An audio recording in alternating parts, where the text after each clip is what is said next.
Welcome to the Home Studio Hangout podcast, where we explore what it's like building, running, and working out of a home studio with your hosts, Joshua Matotek, Andrew Simmons, and many guests in different areas of the music industry.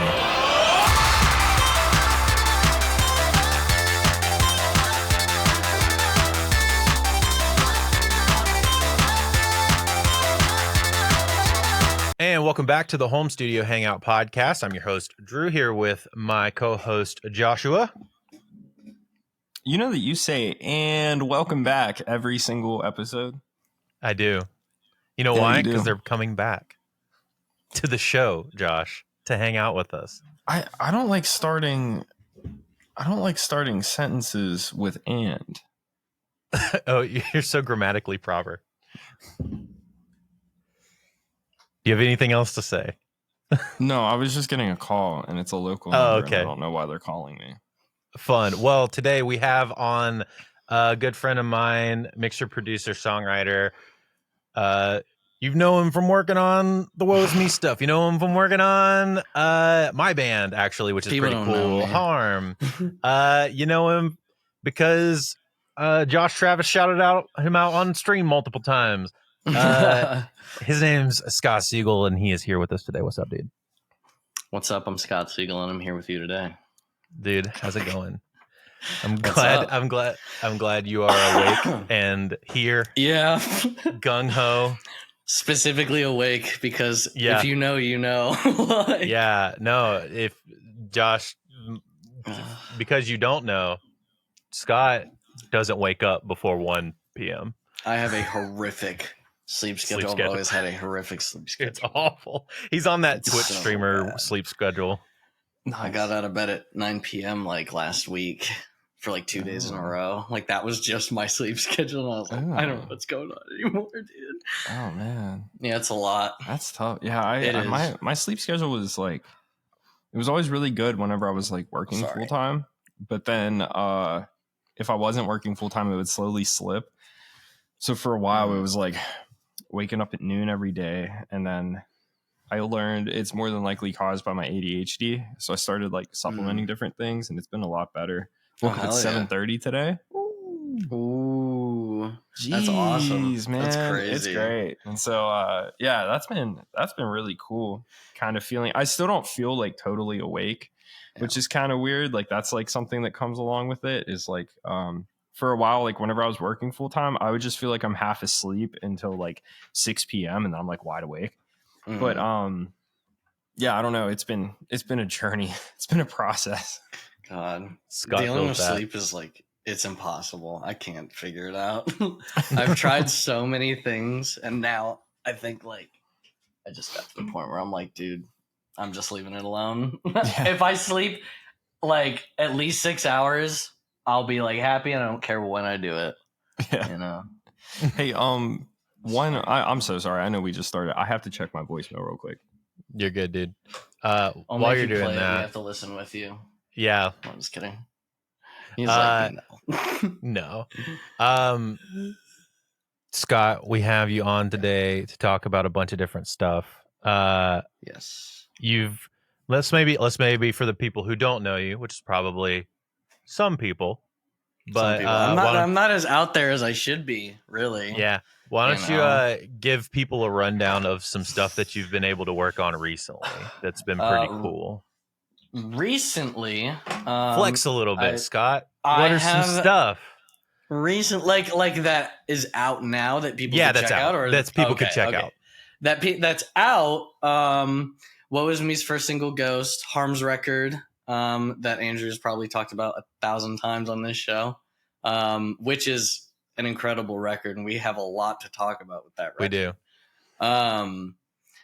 Let's see. A band called Love. I mixed one song by a band called Love. A lot of Dal Ave, Logan Young's stuff. Scarlet Yeah, Rock, I saw that. I saw Logan.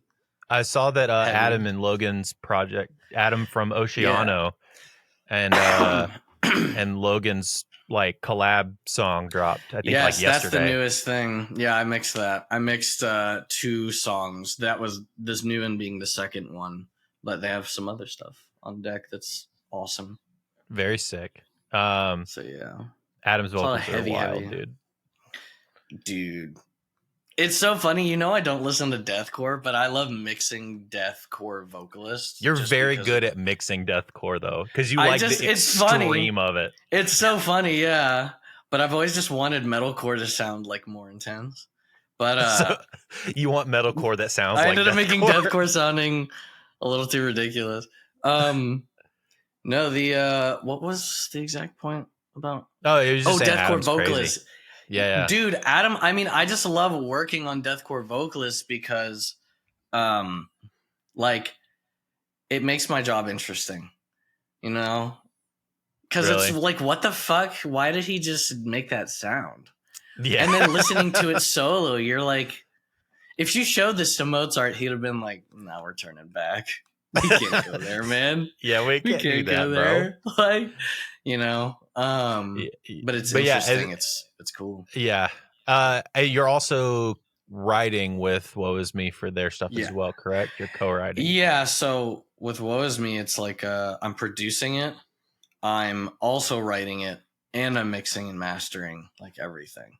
I'm like literally taking the band and being like, how am I getting this out of the speakers? Like I'm like there every step of the way. And are they sending you ideas and stuff like that? Yeah, they send me voice memos a lot.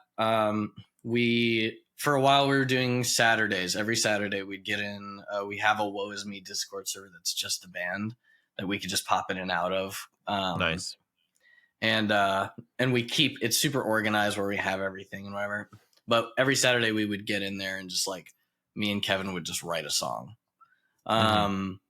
And sometimes we work on the previous one. Sometimes we write a new one, like whatever. It depends on kind of like how we were texting that week. Like if we were texting about like listening to all this stuff all the time, we'd probably make a new song. If we were talking about the last song, we're just going to keep working on it. Nice. But we would either write together with, hey, we had this demo. Hey, I thought of this chord progression, anything. Or they would just send me stuff and then we would bring it to one of the sessions. Cool. So before we get too far into the current conversation, let's talk how you kind of got into music production. Music production, So, like, it was just the beginning story. Yeah, it's crazy. So production specifically, like using a computer for music, like that started in 2014 because and you're I was old? doing. I'm how old? I'm fucking 27, dude. I'm turning 28 in a month. Dude, I'm 32 I'm so today. old, dude. So- It's your birthday today? Yeah, dude. What the? It's your birthday? Yeah, dude. Happy birthday! What the Oh, hell? happy birthday. Tell dude. me this before it's publicly announced that I forgot your birthday. Like, well, No, he it's did too, okay. so I don't feel so bad. No, it's okay. I'm straight up just like having a low-key day today. So What's That's today? crazy. It's August 1st. That's really Yeah, your dude. birthday, huh? yeah, That's wild. When's my hottest birthday? day of the year. I don't know, Josh. All right, good. Yeah, I don't know your birthday. Just want to either. make It's sure okay. we're on the same page. Yeah. Yeah. So, okay, music production in 2014. I had the extent of my music creation was I had a Line 6 Spider 4 with a loop function, but it was a button on the front of the amp. I ended up getting a pedal down the line, but I used to literally have to like lift my leg and like tap it with my toe. Like on time to get it to like loop and stuff. Like I would do that all the time and I would just write loops. And I posted one on Instagram, and my friend Connor, who's an EDM producer, he goes by Grem. He taught me like everything. So I posted something that was really nice and cool, and he was like, dude, can you record this and like send me some like stems? And I was like, I don't know what the hell a stem is, bro. I don't know anything And what he you was just said. He was like, can you get a lossless recording? I'm like, I don't know what that means. Like, I play guitar, right? And he's like, here. I he make was like, things that "Text go me." burr. Yeah, I play. I Guitar don't go do none burr. of that. Yeah. Yeah, I don't understand that. And he was like, text me, right? This is on Instagram. You could find this, I'm pretty sure, on my old post of that thing. And so he texted me and he's just like, do you have this or whatever, right? And I had just gotten a laptop for community college, which did not work out, by the way. And the school music producer conversation, I cannot wait for that part because I love talking about that. But yeah, he was like, just like, buy FL Studio. He's like, because that's what I use. I'll show you everything, and then you can send it to me, and I'll make like a whole song out of it. I'm like, okay, cool. So I did that, and we started making this, like, immediately started writing this album, and it was just guitar and EDM stuff, and it's out now, called Unexpected Journey. It was out in like 2016. That was the first thing I like ever recorded ever, and it's like actually out. It's not like, oh, I had those like early demos. Like the first recordings I ever did are like in an album that you like, can listen to and go back. Yeah, like that's the first time I ever pointed a mic and said, "Yep, that's actually pretty crazy. That's pretty wild, actually. Yeah, I don't think anybody's ever like I've never really talked to anybody who has had that same experience. You know, yeah, it's always like, well, you know, I was kind of interested, so I'd like make little demos, and they all sounded bad. I feel like back in the day. Yeah, I feel like back in the day it was more frequent because not everyone could record anything. You know what I mean? Yeah. Now anyone can record. It's like people do it all on their phones. FL Studio Mobile. Like, you know what I mean? Yeah. It's nuts. People dabble in recording so easily now. I just never cared. I was just a guitarist. Yeah. So that's your first instance of like production. The first instance of I did production, and like the moment you if you're looking for that moment, the moment was the drummer for my high school band. He was a producer, right? Also FL Studio. And he programmed drums, and he was the reason me and my band ever recorded like anything, right? Mm-hmm. Actually, those would be the first recordings. Well, not the first recordings I did myself, but he would program drums, and I was like, dude, I'm starting to do production stuff now. Like, I actually am doing it. And he was like, oh, dude, that's crazy. I have to send you all my drum samples so you can like make like band stuff at home. And I was like, oh, dude, hell yeah. And he sent me one, which included the Paramore snare. Oh, that's awesome. I used the Paramore. That was the first snare sample I ever got. The Misery Business snare, the Paramore snare. And still to this day, one of the best snares literally ever. Great sample. I've literally bought drum sample packs and been like, that's just the Paramore snare. Yeah. Like it like phase reverse the whole, it's exactly the same waveform that I have. Or that it's like a reverb shot and it's of the Paramore snare. Of the Paramore snare, yeah. Yeah. The Paramore snare is every band person's like Prida snare for like EDM people. Yeah. I feel like. That's like, it's like, or like a 2017 snare for like rap producers. Like I was about to say it's like whenever you go through Cymatics packs and you're like, these are all just Lex Luger drums from like whenever that came out. Yeah, you know, like this came from a CD that was mailed to somebody. Yeah, so we he sent me those samples, and the second that I like dragged them in and made like a breakdown, I was like, oh no. I was like, I'm gonna do this forever. Like, this is the greatest thing I've ever done in my life. I was like, I made like actual music like by myself, and it wasn't like, oh, I need to call Andy and blah blah blah. It was like I did it right then and there. And it was so gratifying, and it was so dope, and it was so heavy. I remember that breakdown. You read a lot of breakdowns. I remember a lot of my breakdowns. There's a couple I forget. But so how did you get, so take us from there to the moment that you kind of learned like production, and then to like just a quick story from there to now, like kind of the journey of you from there to now. Production happened because I actually just pursued mixing. And I was like, I loved mixing. Mm-hmm. Sorry, it started as I love recording. And then I was like, I want it to sound better.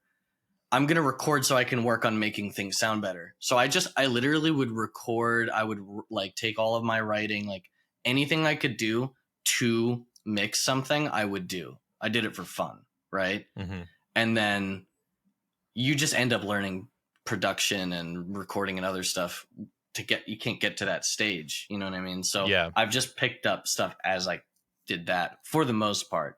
It wasn't until a few years ago that I like actually was like, I'm going to look at native instrument stuff and like try to like work on like sounds and stuff. You know what I mean? More sound design just, kind of things. Yeah. It was always just like, I just need to find something that's good. And like, I want to like fuck around with that. And that was like the extent of me exploring production was I just want something that sounds really, really good. Like that would also like would make me work on it, but isn't like raw, like it just sounds really good.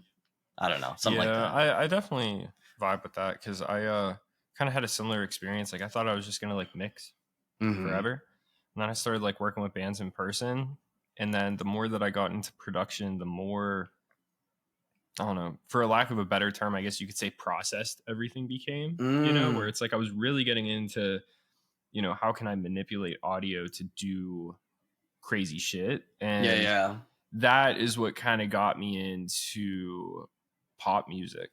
You know, it was like, well, I'm writing these songs and structuring these songs like pop songs, and I'm doing crazy production stuff. I should probably learn how to make a pop song. And then it's just kind of like all just went into there. And then it's now just recently, like I'm really trying to do my best to get into synthesis. And so it's, I don't know, it's kind of funny, like seeing how like you'll get like a taste of something and then like 6 months later you're like knee deep in it, you know? So it's nuts, man. That's exactly what happened. Like mixing is really the only thing that isn't guitar that I'm like, yeah, that's kind of like it. That's like my thing. You know what I mean? Yeah, for sure. Well, that's what you got some of your bigger credits for was for mixing, right? Yeah, it's like most of my work. Like 90% of my work is mixing. And like I actively try to work doing mixing like the most. I don't like go out there and be like, who wants to record their record with me? I'm like, don't do that. Yeah. It's more of a send me your stuff and let me make it sound very good. Yeah. I love that. Like that's just more of my favorite. Like I think it's all interesting. All music production, the whole process is interesting. But there's some stuff I don't want to do. I don't want to mic up a drum kit ever. I don't like tuning vocals. I don't know how to mic up a drum kit properly. I'm very glad I don't mic up an amp anymore. Like I just don't like doing that stuff. It's not the part that like interests me. I like learning about it when I meet somebody that's like really good at it and we're in a situation where they can like show me. Like that's whenever you learn the most. Like getting to hang out with Lee while he was like engineering a drum session was like crazy. Yeah, dude. Because like I didn't have like I grew up in Pittsburgh, so like there weren't too many studios back home, so I never had the opportunity to like come up under somebody in a studio, and so it was really cool, you know, like sitting down and like watching how he does everything, because a lot of it's very similar, but then a lot of it is very different, you know, and watching how he would do things just because that's just how the room sounds, you know, and it was really, really neat, you know, because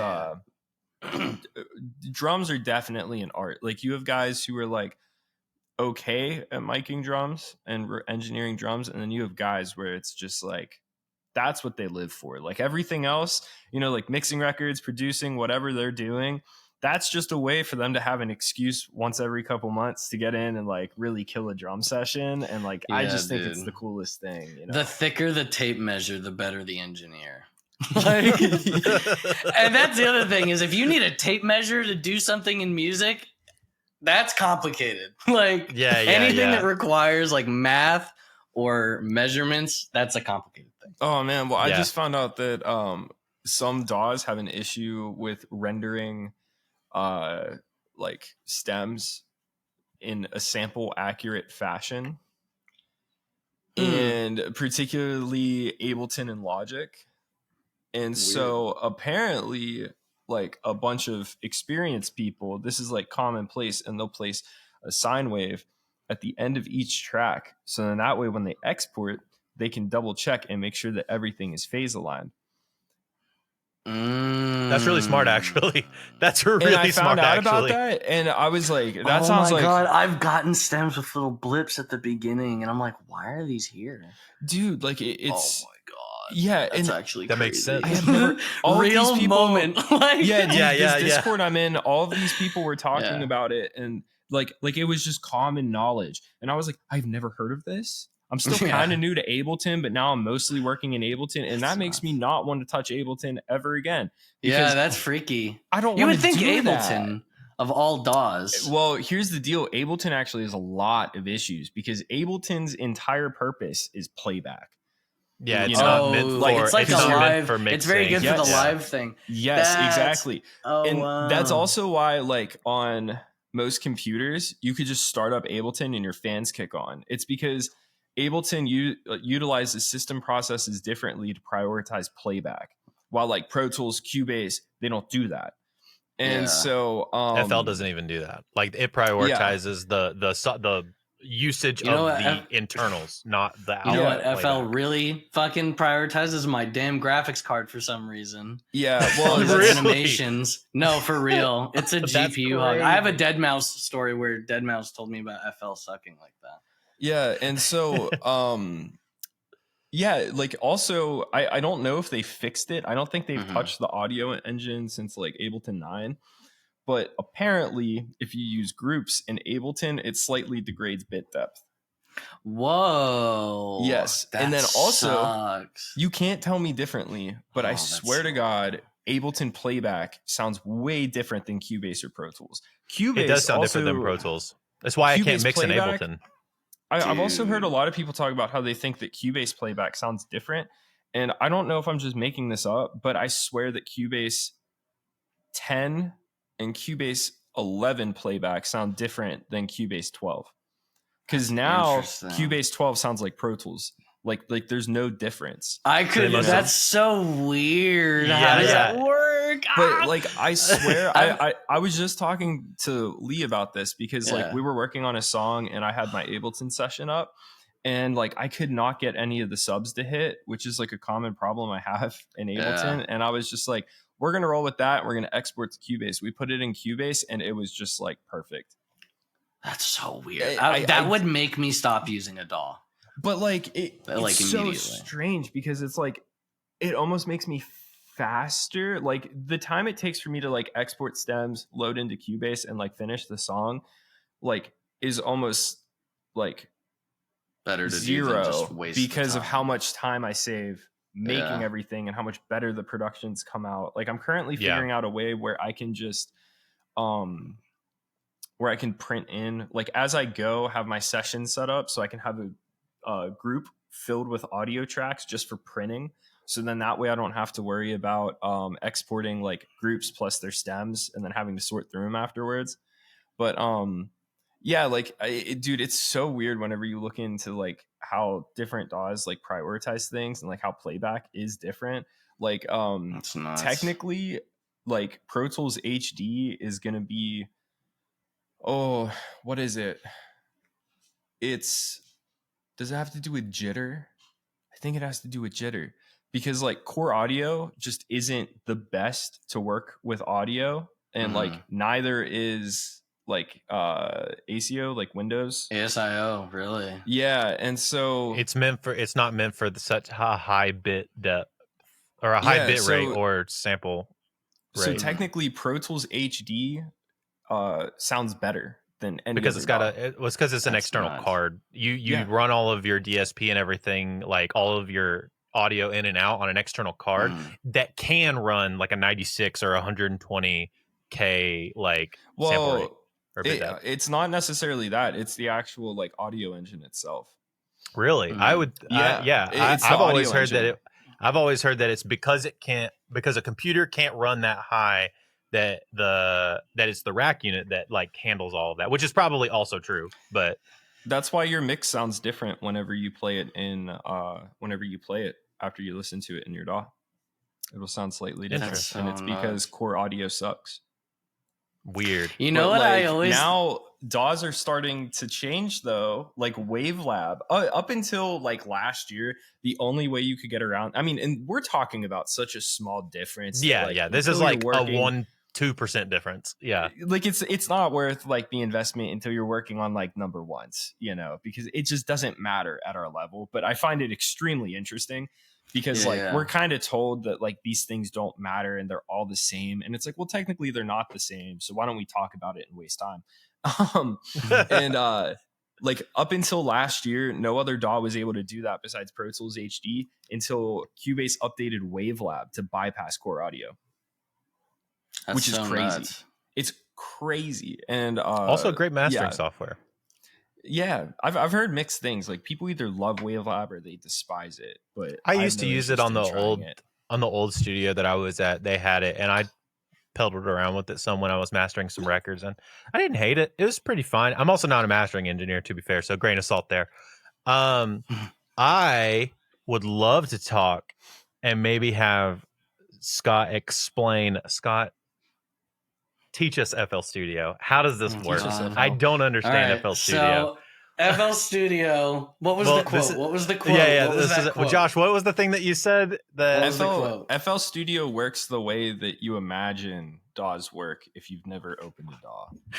And that's why I use it. Yeah, Because it's well, it was also just like my friend was like, "Hey, just use this," and I learned it from him. Yeah, but sure. it doesn't feel like, what the fuck is an aux send? I don't know what that fucking means. Just make it go here, and that's, you know what I mean? Like, it's yeah, like there's just- there's a little, you like drag little lines or something, right? no, you just when you're selected on a track, there's a little arrow that's underneath other tracks. You can either just click it and it also sends it there, or you could right click it and set it as like a side chain. You could make it like send to this track only, so it'll disconnect other stuff. Like, it's just quick and easy, and I don't care what it's called. You know what I mean? Yeah, I just yeah. know what I need to do. Like, that's like the funniest thing, because people like don't get it, because people that actually make music, I don't mean to like put down my other FL Studio users, but like I came at it from that angle personally. Yeah. FL is insane and it's incredible. But it's just like fun. Like, I don't know. When I look at like other DAWs, I'm like, this sucks.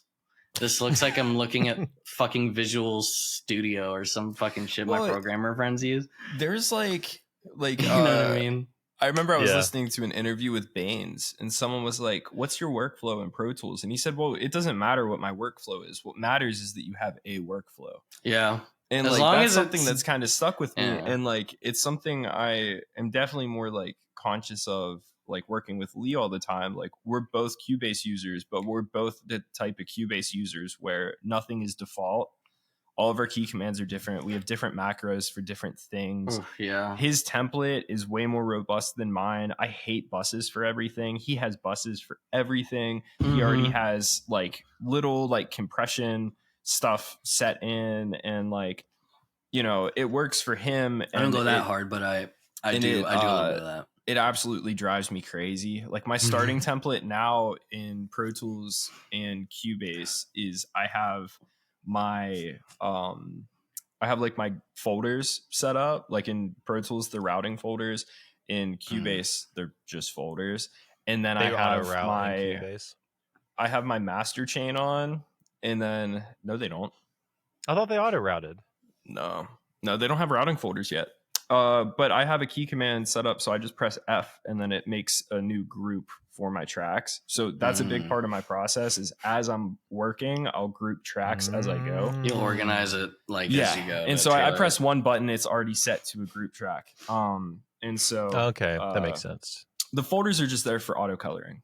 I still don't fully understand Cubase. I like kind of understand it. So but- I set up the same thing in Pro Tools. So I press F, and then it takes whatever tracks I have selected. It makes a routing folder for it, and then routes the tracks to that folder. yeah, which I'd use that automatically. Yeah, I don't. Yeah, so is there it's something the like that same in thing. FL, Scott? Is like a routing Mhm. folder or something like that, or some sort of like group busing, like or that's something like like that? hidden away or something, or No. like- No, So like in Pro Tools, what it looks like is it essentially creates like a track that's a folder, and that you can like expand or like hide tracks. Oh, if there is, I don't know. Any I don't like think seasoned that there FL is. Studio user is that watches this is gonna be like, he doesn't even know what the fuck you can do in this thing. You also Like- mix heavy music in FL, which is very Yeah. weird. Yeah. I don't know. It's like, it's so funny. Like, I feel like everything about where I've come from in any musical fashion is so different than like everybody else. It's almost like, what? Like, I didn't have a music scene at all. Like, we really didn't. Like, some of my friends, like we had a, you know, band and stuff. 'Cause you're in They actually kind Virginia, of went out right? and play. Yeah, like out my area didn't have a music scene. You have to go to like Richmond, you have to go to like DC to find like something. Yeah, where are you from? I'm from Northern Virginia. Well, I was born in Connecticut, but I'm from Virginia, Northern Virginia specifically. So Gotcha. like a lot of like the Atlanta homies are like within an hour from Atlanta. It's like that, but DC for me. Oh, And, okay, gotcha. So there wasn't like a ton of like stuff going on. There weren't venues around.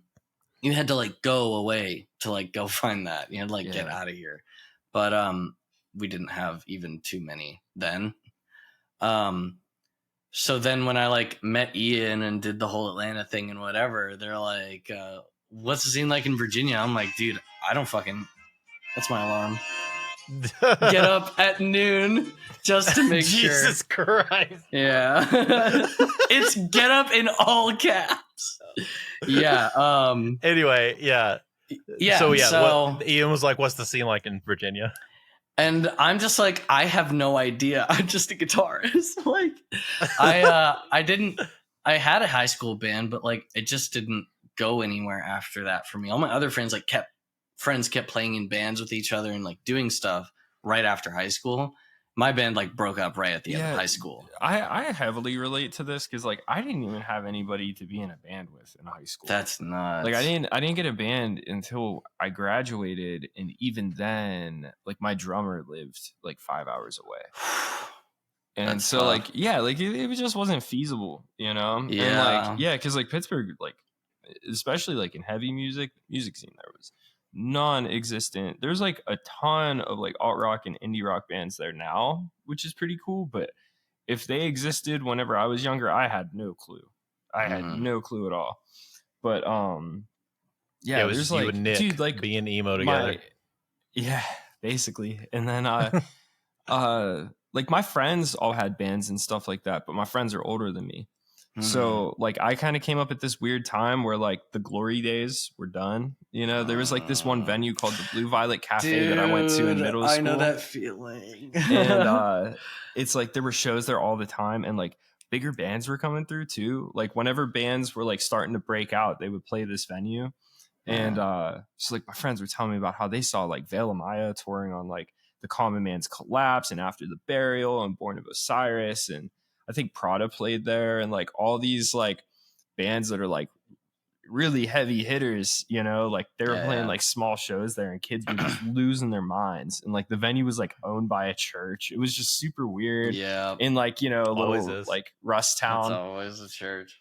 You just follow the river on up, and that's where it is. And yeah, now so like whenever I, you know, came of age to start like trying to do stuff like that, I really had nobody besides like one kid who was like stoked on it. And so like nothing ever happened. And then like because I didn't have like a lot of friends in it, like you graduate and you're like, man, like I want to do this thing, but like I don't know anymore. You want to keep doing music, but you don't have a band. What do you do? You usually probably end up producing, or you end up just being a doing it writer, yourself. So it's like I got into production not because like really I wanted to. It was like I just wanted to make stuff, and I had no other way to, you know. But That's yeah, kind it of sucks. It's also weird being my in this angle at the time. age range and being into heavy music, you know. Yeah, being I really like 2010s metalcore, and then you get out of high school in the like mid to late 2010s. You're like, or like that's your the era that you are an early adult.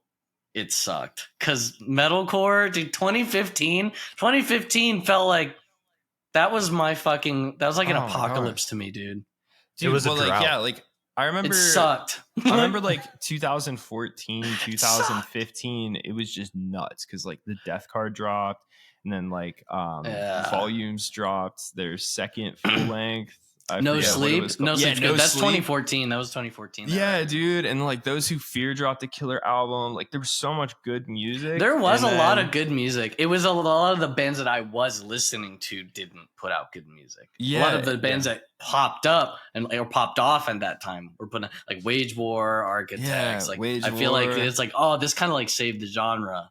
'Cause, Yeah, like, and then it so kept like it I kinda graduated, and then like at that moment, like all the touring agencies were like, "Yeah, Pittsburgh isn't even really a B market anymore." popular. Whoa. So like none of these tours were coming through, and like Oh, it that was, and then like sucks. Warped Tour ended like right at the same time, and it was just, that like, was like I know now. I know better now. But I used to want to be on Warped Tour so bad. That was like the that was like thing. everybody's like dream. I was you know? like, You're dude. oh, that'd be so sick. And now I just want to play but pop Yeah. punk and drop C on the Ernie Ball stage. Scott's a big a day to remember guy. I'm a big Oh, Day to yeah. Remember guy. I just like I've always liked bands with variety, and they were just kind of like good at the time. I still like them. It's just at the time it was like exactly what I needed and wanted. It was like a perfect. yeah, a Day to Of, Remember like- was like my favorite band from like 6th grade until like probably like 2013, 14. Whoa. And That was like exactly when I like was Yeah, like, yeah, and this is my favorite dude, band. like looking back though, like the writing and like the vocal arrangements on like Homesick, Yeah, and that's crazy. yeah, like it's That nuts. they did you that. know, like I would still say like if Andrew Wade simply like pivoted just a little bit, like he could have been a huge pop producer. Like he could have been Lewis Bell. He is So- first like yeah. Scott like has whenever Scott Homesick and popped Andrew are off- like they know each other. Yeah, we know each other. So Of each other. I had been down to Florida, and I spent some time at the audio compound, and Andrew is nuts. That dude is so Yeah. good, and Yeah. he You has got to- so much good stuff. But Yeah. he has such a like I can tell it's him thing, and Yeah. he just has like the nicest, like shiniest, like polished, like stuff, but it feels really like it's like how do you make live organic stuff sound as like nice as possible? Yes, Is like his exactly. thing, and Like, it's so great. It's Like his so solo great. music is so good. Like I know. it's It really is incredible. great. I Yeah, listen to it's that really shit so much. Like it's really great, and it's like the mixes are just perfect. Yeah, I'm like like- that's like, just I think- nuts. I think looking back, like out of all those producers who came up at that time, like there were very few that could have pivoted and really done crazy things. He could have been. you He know? could have probably been a huge pop producer. I But think he then just it- loves heavy stuff. Yeah, but then yeah, exactly. Like it's also one of those things where it's like if you're not like committed to whatever else, or like, you know, I mean, he's at a point where like he has a house, he has a family. He's got a family. He's got It's all like- that stuff. it's like He in the gets grand there scheme of things. early, bro. He Yeah? gets at the compound at like 7 a.m. You know what I mean? Man, and he's that's- like, That's like Let's midnight for go. you. I'm like, that's ridiculous. Yeah, He's falling no, asleep at that dude. point. Scott's Dude. just going to bed at 7 a.m. Sun's up. Get in bed. Like And, when I hear the birds chirping, that's the Time to worst go to part of having a sleep. bad sleep schedule. It's hearing the damn birds. Yeah, that's always Hating tough. yourself. But yeah, like Yeah, I no, don't he know. could've- As far as I'm yeah. concerned, like he made it. You know what I Yeah. mean? And He's- I'm not saying like he He's didn't like- do enough. It's like no, he did more than enough. But it's like if you're looking at it as like a whole, out of all those producers, like Andrew Wade is 100%. Like to me, his productions sound like pop music. You It's know? nuts. No, absolutely. And it's like, nuts too because like he literally started learning how to record with a Day to Remember. You know? Yeah. And you got to hear like you listen to For Those Who Have Heart and you're like, oh man, like this is rough. This is basement Mm-hmm. recording. Then you listen to Homesick and you're like, oh, what huge producer did this? And you're like, oh, it's the Yeah. same guy. and it's, what, Adam 4 years D apart. mixing it. Yeah, Adam yeah. D mixing that record. No, Yeah, I that think helped a the lot, best too. comparison the coolest comparison is that era of stuff compared to like the last like 4 years of his work. The last like few years of his stuff since after Wage War's like second record is so good. It's fantastic. I think he's massively underrated as a songwriter. Yes. Also, he's massively underrated as anything. Sure. Like, yeah, but specifically, most people know him as a mixer, and I think as a songwriter and a producer. I think people know him as a producer because he didn't mix a lot of A Day to Remember records. He produced and recorded them all. You know what I mean? Yeah. But he does so much cool stuff. And did he not mix the first Wage War album? He just didn't master it. He mixed the first 2 from my memory. He might have mixed more, because those mixes are still like the filthiest mixes in metal. They're pretty good. That kick and Blueprints, bro. I know. Dude. That is like literally Mike Tyson chest punches. Like did you watch that thing where he was talking about how he like chops up all of his samples to make sure they're like perfectly triggering whenever he's layering samples. That's nice.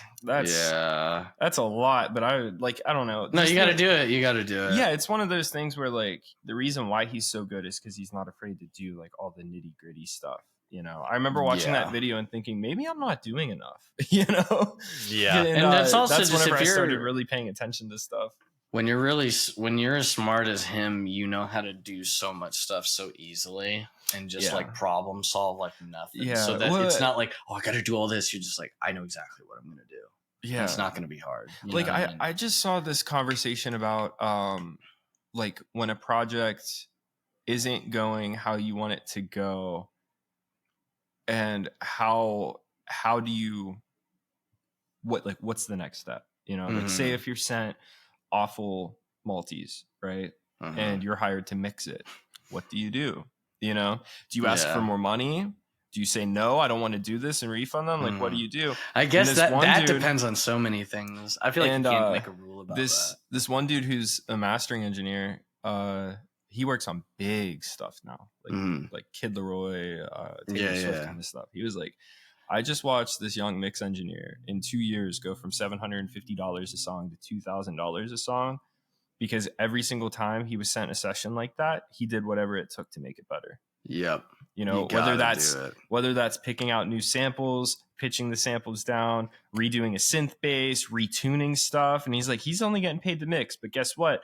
Because he was able to make such a big difference, that then justified the higher price.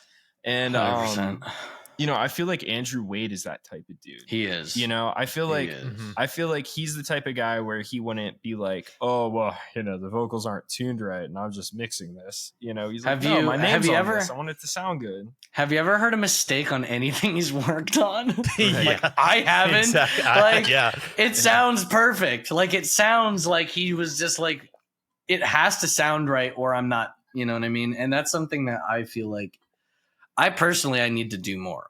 I've been trying to do more of, because I'm like, you like this. Just have fun doing it. It's not a slog. You're having fun. Just because you're not like through with that part as fast as you were through don't worry about it. Just like have the sitting. Just I heard another story about working with Serban. And, you know, because like there's kind of like this image, you know, with like the top of the top mixers where it's like they just get a song, their like assistant like sets up the session, does a rough mix, and then they just come through and they're just like, oh, just 2 dB here, half a dB here, send it out, you know. But like he was going through like revision after revision after revision, and the producer, who was also like mostly a mix engineer, was like, listen, I love you. I want to be you. That's how much I love you. But this doesn't sound right to me. And so we're going to need to push this harder. I think it was like the 808 in the song or whatever. And he just looked at him and he just said, okay. And they're on like revision 10, you know? And it's just like, he's just doing whatever he needs to do to make sure the song is what they want. And it's like, I think that is like the one thing that sets everybody apart. You know, it's doing whatever it takes to make sure that they like it. Because at the end of the day, it's not about us, you know? Yeah. I mean, sure it is, but a little bit, but you're not the artist. You're not the one singing the songs. you're really playing a servitude role especially as like a mix engineer. Yeah, it's work at the end of the Well, day. and, you may not and want also something, but you're trying to make them. You're trying to help this group or artist or band whatever out, and like make sure that they're coming to you and giving you money to make sure that it sounds good. So you got to make sure that it sounds good, like regardless of what that means. I feel like subconsciously, when you know you're working on somebody else's stuff, you're like, this is somebody else's thing. Because like I've noticed every time I've mixed any of my own music, I'll be like, I mix all the time. I'm just mixing like I do other stuff. It never sounds like other people's stuff. My mixes of my own stuff I always have like something that I'm like, God damn, the guitars are so loud in this one, or like, God, everything's so bright. Like there's always a huge issue to me, like looking back, that I don't see in other people's stuff, interestingly, but I think it's just because it's my own stuff. But it sounds different. It sounds genuinely different because like it comes from a different source and they want different stuff. Exactly. There was a very similar conversation that I also just saw. Basically the same topic, and this dude was talking about how he just got to like co-produce or maybe fully produce like his first like big record. And so it was his first time working with like one of his idols who was a mix engineer. Oh, that's very cool. And he was like super pumped, but then the mixes come back and they all sucked. And the team approved all of them. And so they came out and he was like venting to this other big producer. And he was like, dude, like, I'm just like really kind of bummed. Like my first big release with a big mix engineer, it just kind of sucks. And the dude looked at him and he goes, well, whose fault do you think it is? And he's like, well, obviously the mixers, he's like, look at all of his credits. Why didn't he do the same thing for me? And he goes, because you didn't speak up. You're the producer. It's your fault that those mixes didn't come out right, because you should have communicated it to the mixer. That's cool. And I was like, that's a gut check right there, man. Ooh. That's a gut like, clip it. No, just clip it. Yeah, that's the one, dude. That's really true. He didn't mention any. If you're hearing something, he didn't mention any names, but like I'm assuming like these were dudes who were like putting in work in the mid 2000s, and it was definitely a pop record, and so it's like. Yeah. It was probably someone at that level of like Manny Serban, something like that. It's like those guys don't always get it. You know what I mean? They've been in the industry forever. So it's like they've gone through so many different phases and worked on so many different genres. It's like you have to make sure that you're communicating properly. And they've gone from the like the dance era of the 2000s to like the alt pop rock era of like the late aughts, and then to like all the way to now where like it's trap and 80s, and like if you tried to mix all of those the same way and be a closed-minded mix engineer, like it's not gonna work, right? So they have to be like, this is that we need guidance. This is actually something that really hit me really hard this year. I was like, I can't be like a music mixing engineer. I have to be a sound mixing engineer. It's music. You know what I mean? Mm-hmm. Like when it's like, it's not about like, I know I've really thought about this when I started mixing some EDM, which I've not done a lot of, but I started doing it recently for my friend Ian for his project Hyper Potions. And doing that stuff, I'm like, I don't know what the fuck the synth, like, what does this equate to? And I'm just like, it's just a synth. And I'm like, it's just a sound. It just takes up a space and it sounds a certain way and it does a certain thing. Just find out where it goes. You know what I mean? Yeah. And when you look at everything like that, you can do so many more different genres, but you do have to be a little familiar with stuff. Exactly. Sure. Like, but you can get at least close. Yeah, you can get like, that's a very easy way to have a nice like start. Like, also, I just looked it up. Serban started mixing in 1994. Whoa. That's crazy. Yeah. That is insane, dude. That is insane. Yeah, he has been mixing since Nevermind came out. And he's still mixing. Think about how different pop music is now. You know what I mean? Oh, God. I think about this sometimes. I'm like, what am I going to be mixing in 20 years? Like, yeah, right? God. Well, then think about how many mixers aren't getting phone calls anymore. That were getting bigger records than him in 94. Yeah, true. That is nuts. But Gotta be versatile. Going back to like the it's just a synth, figure out where it goes thing. I think like the craziest thing about mixing, I realized recently that like Mitch McCarthy is probably my favorite mixer right now, because he really knows like how to make a mix feel good. You know, I feel like oh god, Drew, are you gone? No. Oh, okay. No, I'm still here.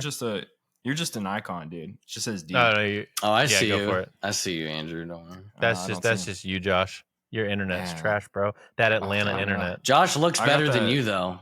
That's fair. That's just genetics. What was I saying? Oh, Mitch McCarthy. Mitch McCarthy. I feel like there's so many people out there who are like so close to getting it, where they can make a really, really good mix, but then you listen to the song and you're like, oh, this mix rips, and you kind of forget about the song because the mix is so perfect that it's not telling the story that the song is. And I think that's the coolest thing about Mitch McCarthy, like listening to like the Olivia Rodrigo album, or like he just mixed the whole Glaive full length, and it's like you listen to those and he'll be like, man, that sounds really bad, but it's kind of a vibe, and he'll just like plus 5 dB it, you know. He's like, I want this right in your face, because like that's the crazy. point. He also did the Youngblood record and Carly Rae Jepsen stuff and the Conan. He's done like all of the Conan Gray stuff. Dude, he's fantastic, and it's like, so that's a pretty a pretty wide genre pool. Yeah, and like I'll be honest, really cool. There's a lot of times where I'll be like, sonically that sucks, but the way that he did it makes the song it's a better. Character thing. He prioritizes character, you know. Well, I was gonna say, like, that's what the best mixers do. Like you even look at like Stay by Justin Bieber, like the vocals are clipping like they're clipping the master, you know, the whole time. But Serban was like, but it feels right, you know, and like that's what matters. It's not always about like how perfect. I was gonna say, if everything was so perfect, wouldn't that just be boring? I think we talked about this with somebody, Josh, but it's like if everything was like so perfect, we went through a phase of everything being too quote perfect. I think we were talking to Tanner about this. Yeah, and it's like things need to be like 5% shitty in order for it to be fun. I think. No, you're right. I think a great example. I don't know. I barely listen to music, so like I feel like I talk about the 1975 every single episode. It's okay. You're not Ian Joshua Riley. I feel like I had to get into them like last month too. Damn. But, welcome to the 1975 podcast, guys. Hey, I'm here with Josh. Drew's watching. With your canceled problematic host, Maddie Healy. Yeah, exactly. Yeah, dude. Oh my God. Like, dude, every single one of their albums, like, they just kind of hit the sweet spot where it's like it's mixed really, really clean, but not too clean. You know, like they still like accent all the things that they should. And I think it's just because of like how involved the writers are in like the whole process, you know, like the 2 albums they did with Mike Crossy, like were just nuts. They were just nuts. And then whenever they started self-producing, things started to get a little bit more like uncontrolled. And that's whenever it's really cool. You know, like Roadkill is such a sick production. It is so sick. In the mix, you don't even think about the mix because it feels perfect. Like if you're too shy, that is an insane mix. And it's like it was just done. It was just done perfectly, you know, where it's like those mixes have inspired me a lot. Even in heavy mixes, I'm thinking of stuff. I'm just like, that's kind of the way those drums sit. That's interesting. I didn't know that. Like, I didn't know who did those records. I don't know like any of that stuff. So that coming around being like, wow, that's funny because that's his mentality is exactly what I thought. Like, I felt like that's what it made me think.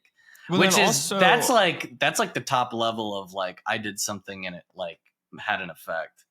Yeah, dude, and it's like the creative choices behind the mixes don't feel as drastic as other albums, but it's like you listen to like She's American, and like that snare is so big.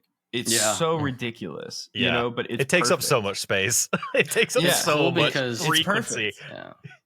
You always think when you do heavy music your whole life, you listen to heavy music and then you listen to like anything else and you're like, it's not heavy.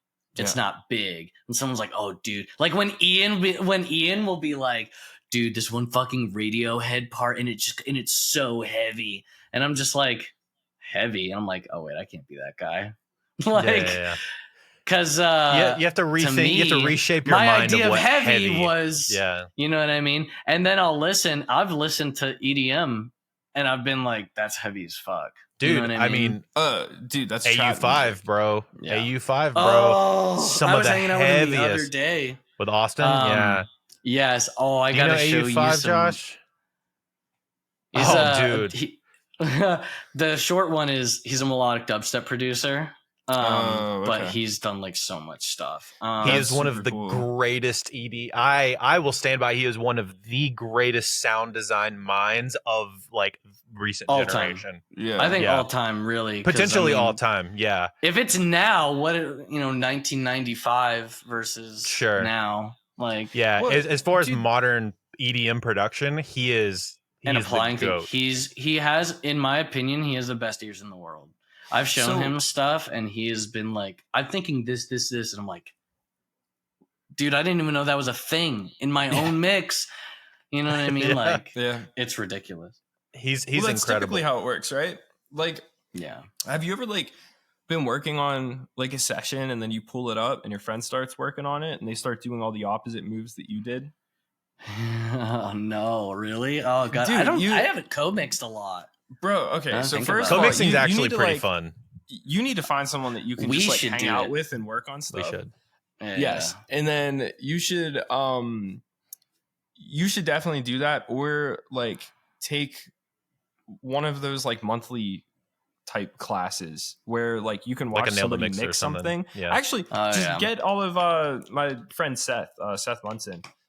He dropped a bunch of courses. Watch him mix a song and before he makes a move, try to figure out what he's going to do. What is he going to do? I promise you, 80% of the time, he's doing the opposite of what you would do, and that's why the mixes are better than yours. That's so crazy. That's really why he mixes for Atlantic Records groups. That's so cool. Dude, I love that. It's actually nuts, and it's like that's the kind of stuff where I feel like I just learned so much. Like I just want to watch somebody work. You know, you don't even have to explain what you're doing. Just start working, and I'm going to go, oh, weird. Oh, weird. And I'm going to say that a million times throughout the video. Yeah. Or like while we're hanging out or whatever, you know? And that kind of me stuff and Josh work together. So Between me, you, and Lee, we have 3 producers and engineers in the same room together. And we're all making like wildly different choices and like very different approaches. I mean, it's everything. It reminds you that it's like we look at mixing like it's like I'm programming. I'm just cleaning out the bugs. It's like no. I'm making the game. Like I'm part of the creative process. Yeah, you gotta fucking be creative. You know what I mean? The problem with mixing is the fact that they put engineer after it. Yeah, I know, it's right? It's not sure. It's technical. Sure, it's important to understand all of the more technical things that come along with mixing, like phase. Sure, there are technical things. Like in songwriting, there are kind of not really rules. There's a pop structure that people know, but there's no rules with songwriting. With mixing, there's like this might be an issue. You can do it, but that's kind of a consequence. That's like actually gonna that's you like can't one be of my like favorite that's my things. choice. Too much. I feel like otherwise my someone's car speakers are gonna get blown out and you're gonna be broke and no one's gonna go to you. Like one of my favorite examples of that is definitely everything that Mike Dean works on. Like you know who Mike Dean is, Scott? I don't think so. I might know the work. I'm very familiar with a lot of people's work I've found, but not them. Dude, he came up with like Dr. Dre back in the day. Oh, okay. Okay. Yeah, and so like he's still working on massive albums like Donda, Astro World. He just did a bunch of Utopia. That's cool. Like he's huge. Yeah. He was working with Megan Thee Stallion, like making these insane mixes with her. That's like it's like we were saying earlier. Like when you do it for so long, how do you like still show up in like a different era completely? It's like you have to know that stuff. He knows he knows 808s. He knows like the stuff that's going on now. The principles are still the same. You know, like hip hop hasn't changed. It's just the sounds did. You know, and he also worked on a Twigs record that was like wild production wise. Like Yeah. it was. I don't know if you listen to FK Twigs at all, Scott, but she is like she's Y'all just send me some British, stuff. like bro. It's one of those things that is like. It's almost like how Austin is. It's like, how do you think of this stuff, right? And like, No, it's not. yeah. So continue, Josh. Sorry, I just wanted to point that specifically that record out as being an outlier in his catalog.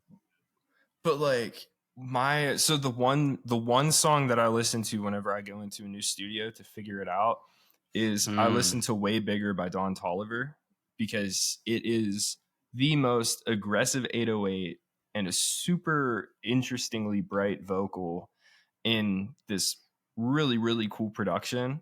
And I feel like that whole album is one of my favorite albums ever. And like Astro World is just insane. And most of Astro World, the vocals are just straight up audibly clipping. Like it's ridiculous how loud and how much 2K he has in these vocals, where it's like most people who are mix engineers would listen to that album and they'd be like, oh, I'd never mix it that way. But if he didn't mix it that way, it wouldn't hit the same way.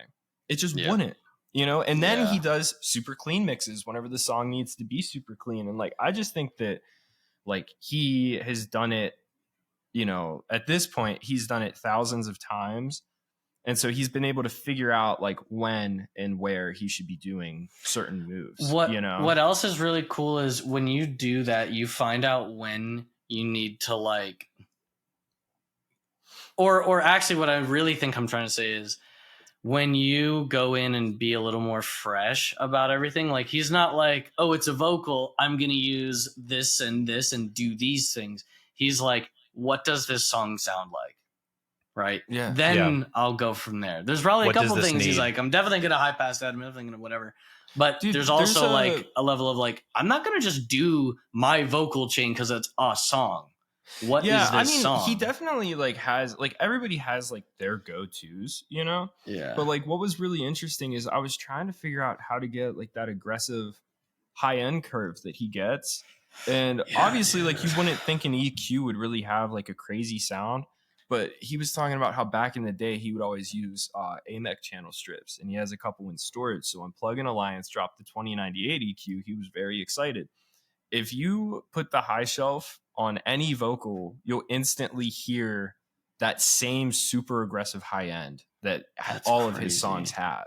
And it's just like, it's super, super cool. And like, there's a video of him mixing, I forget what artist it is, but he had a song come in and he was on Twitch. And so he's mixing this song.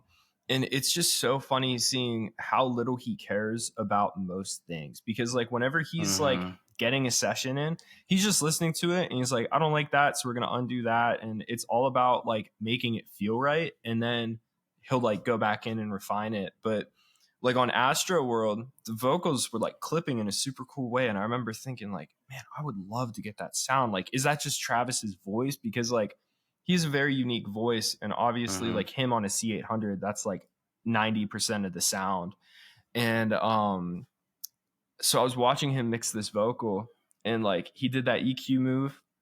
I forget what he was compressing with, if he was even compressing, because a lot of these hip hop engineers will have a pretty solid, you know, vocal mix from the get go when they send the session out. And then he threw Slate FGX on the master, and it was like, oh, that's the sound. Like a ton of his sound is just Slate FGX, and I was like, this is so ridiculous. Weird. This is absolutely ridiculous, because that's like not something people haven't touched, right? Like this is exactly the same tools that I have, but because his mindset is so much different, those tools sound you way never better. Thought you never thought you could do that with what you have. Like literally, if you ever end up working on like a hip-hop track, like just throw FGX at the end of the vocal, turn off the compressor, and you'll be like, oh, it's very similar now, you know? And I just think it's super cool watching people do that. There's a video of John Castelli mixing a T-Shine song where first of all, for almost the entire mix, Golfoss was set at the wrong settings, and so it's kind of wonky. But you get to watch him and his thought process, and he gets this vocal in super mid-forward vocal, like definitely tracked on an 87. And he literally, like, the first thing he does is he just crushes it with a clipper. And I was like, that's weird. So That's what so I was. We'll get into that in a awesome. second. Once you I finish love once you finish your story, Josh. Yeah, and you're just like, why? You know, but it's like, oh, that's pretty cool. And it made the vocal like way brighter and it's super aggressive. And then you know, like Spectre from there for the high end and all that stuff. But it's like ever since like I watched those two things, I was like, I think this means that I'm being a little bit too careful. And so I just started being a little bit more aggressive with certain things. Like I was mixing like an Adele type track for somebody and I couldn't get the keys to sit right. And I was like so annoyed because I wanted to send out the mix that night. And it was like 11:30 at night. And I'm it doesn't almost sound right. done, You can't do it. but it's just the keys. And in an Adele type song, keys are very important. I like everything. Last ditch effort, I was like, I'm just going to do something silly. I threw OTT on it. And it was just like, there it is. It fit perfectly. I send it out. It does work sometimes, bro. I send it out. And they had no notes. And I was like, there it is. 5% of OTT was all this mix needed. That's insane. That's something. Dude. OTT it's funny. Is so brutal. That's something I learned from Scott specifically is be more aggressive with everything. No, I say this is like, I've told so many of my friends this. I'm like, dude, I don't know why, but I just feel like I have to overdo it. Because it gets so much more intense and extreme. You know what I mean? Using something like OTT, or you clip everything. Or just hurt your music. Fight your music. Fist fight that. If you're mixing a metal song, you better put the gloves on. You know what I mean? Don't just, I'll probably get like maybe 2 dB of 300 on that kick. Nuke it. Nuke 200 at 10 dB. Fuck it. Who cares? Just like, you know what you want. You want that 60 hertz in the car just every time that kick hits. Just go get it. You know what I mean? Like, just go get it. Like, I don't care how you get there. I do broadcast mixes, and there's this dude that came through, and man, I hope he never listens to this. He probably won't. He barely knows me. But he was talking about, he was like, yeah, man, you're doing a really good job, you know? Like, it's so hard to find good people because, like, they'll just come through and you're looking at their console and they just have, you know, like a 10 dB dip at 1K, and I'm like, I have a 10 dB dip at 1K on my kick drum. Yeah, I hope he never pulls up my 10 on the console downstairs because, like, you know, and he was like, yeah, people just don't know what they're doing. They're doing like 10 dB boost, 10 dB cuts. I have an 8 dB boost on a vocal. I literally take a live vocal and it goes out of the Avantis I work on. It goes into a 500 rack with the Neve inductor EQs, and I have like 6 dB in there, and then I have like 2 more dB on the EQ before that. Because like, the way I'm compressing, it's like it sounds good, and then on top of that, it's like I want the vocals to sound a certain way, and they're the most important.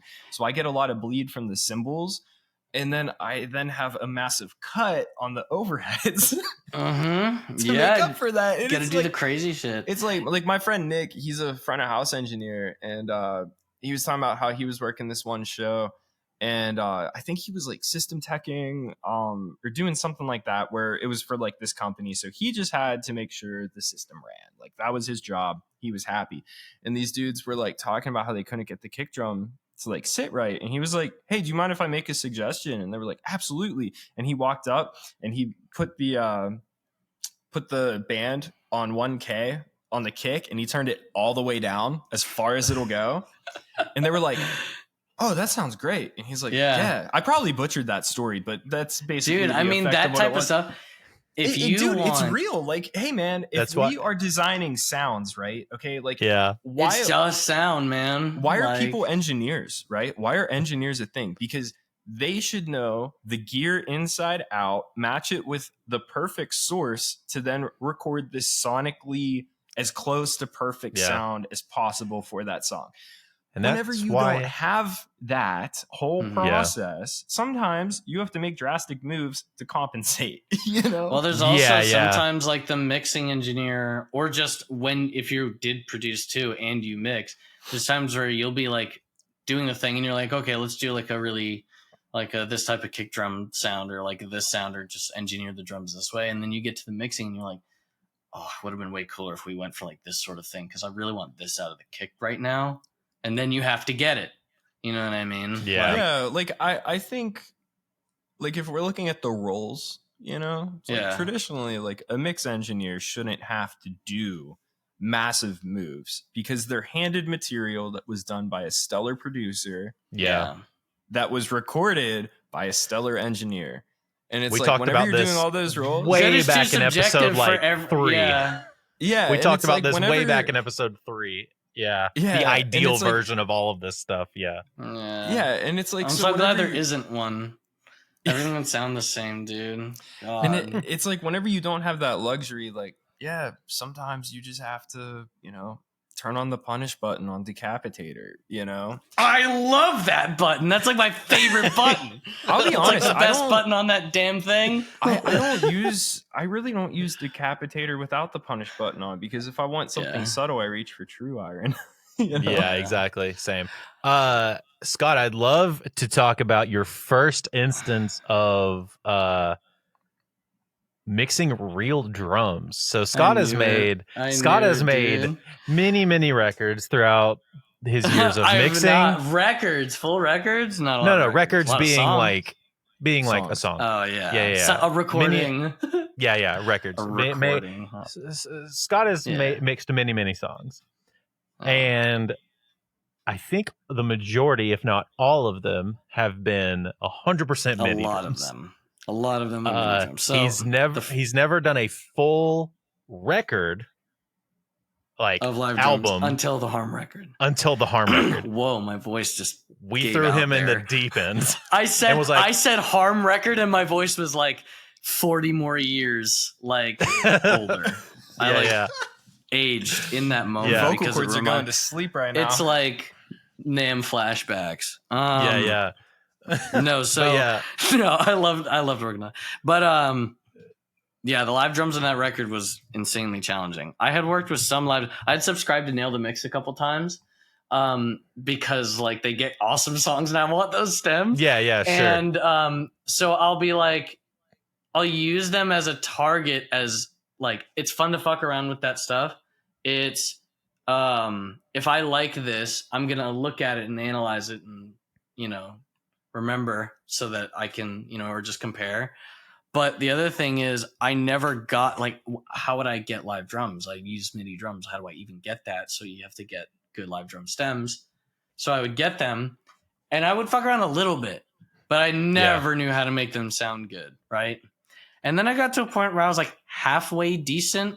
I had done like a single or two for like a band with some like live drums, but we did a lot of sample replacement. The Harm record is the first full album I've mixed with live drums. There were majoritively live drums. Like you used a lot of rooms, a lot of the overheads. Like you, and you obviously sample. It was more sample enhancement rather than replacement on those. There was on some songs I did sample replacement or replacement. Yeah, most of the songs are just the drums.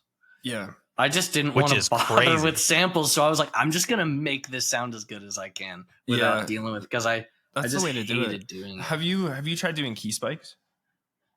Key spikes being so this is I might know the method, but I don't know. It's okay, so it's no different than just like triggering your gates from like MIDI or anything like that. Yeah. Oh yeah. FL has this plugin that I've used for that called like SliceX, where you can give it audio and then it could be like, and now it's MIDI, and then you put on the That's it's so like in Pro Tools, you'll typically want to use audio just because it's easier. So like a lot of people will still use audio. And so like the idea is that you align MIDI to each drum hit and then you turn it into a sine wave or like a click, something to just make sure that the triggering is right, and then feed it to a gate. Lee has a great video of his whole process of how he like preps drums and mixes drums on YouTube. I'll shoot it to you, And Scott. It's really good. People think we just point mics at shit. You know what I mean? Yeah, dude, like, it'll Yeah, literally change your life. But like, yeah, he put it through a thing and made a blip of a sine wave that triggers a sample. Like, bro, Yeah. like What's Yeah. also crazy we're is doing like so much stuff. Like, I'm convinced that my favorite drum sounds come from Lee, and I'm not saying that because he's my friend. I'm saying that because it's true. And He does. Make I really learned good so drum much sounds. just from hanging out with him. Like, I never used the bottom snare mic as much as I should. I never EQ'd the bottom Same. snare right. I never EQ'd the snare I top never right. EQ the bottom snare. Like, Dude, and then on top of that, like, I just throw it in the same channel and turn it down. what's insane is how little processing actually happens on the close mics. That is like the craziest part about the whole ordeal. And there's another dude I was talking to about this. He's a crazy good mix engineer, and he's one of those guys where it's like, I mix records, so I have an excuse to do drums sometimes, you know? Yeah. And basically his go-to setup is he will have left, right, center 251s on the kit and LDCs on toms, and like it's extravagant, but his drum tracks sound insane. And he's the same way, where it's like, we're not doing too much to the close mics, you know? And So you got to get them sounding as good as possible. Yeah, I just never understand it. Because like whenever you're doing fake drums, you're literally doing opposite moves of what you should be doing because of how those samples are already processed. And so it's just like really cool, like watching somebody like that work on stuff, because it'll just blow your mind. You know, like I was not grasping a lot of this the way that I should have. So I would love to hear from from Scott's point of view of like, how did you approach trying to mix drums for the first time with very little to no samples? One thing really, I think I only got it done because of one thing, and it is this. It's YouTube. Yeah. Oh, really? Yeah. There's Pokemon videos. No, dude. That is the like only reason I've ever been able to handle any work that was something I didn't know how to do. Because I will say, because I tracked those drums, like I was the engineer did. on the drums, and I got you the best possible sounding drums that I was gonna be able to get you. I was just gonna say, I'm so glad you made them sound as good as they did, because like if they were not good, I don't know what I would have done. And you had a great drummer also. Yeah, so the dude, thing is, Winston fucking like it owes him money. The thing is, Winston Harm's drummer Crash is Bandicoot looking at. But yeah. You're not wrong. Oh God, I love him. If he sees this, he's gonna be like, I know. I wanted to forget that. I think that Winston is probably one of the greatest drummers I've ever recorded. He's awesome. He's perfect for Harm too. Is the other thing. He really he's is. Like he does a really good job. Yeah, and he does a really good job. You know, heavy on the shells, light on the cymbals. Like it's what you want from a drummer. Yeah, because the bleed wasn't like a nightmare. Really? No. Yeah. Scott, Josh, you were asking for like the setup. Yeah. Is that what you're saying? Yeah. Give me the rundown. So I'm trying to. I got to remember. This was like 2 years ago. And we did it. We did it at my friend Shane, who helped me. He helped me set everything up. So I kind of used a lot of what he normally uses. So we did 57 on top, 7B on the hats,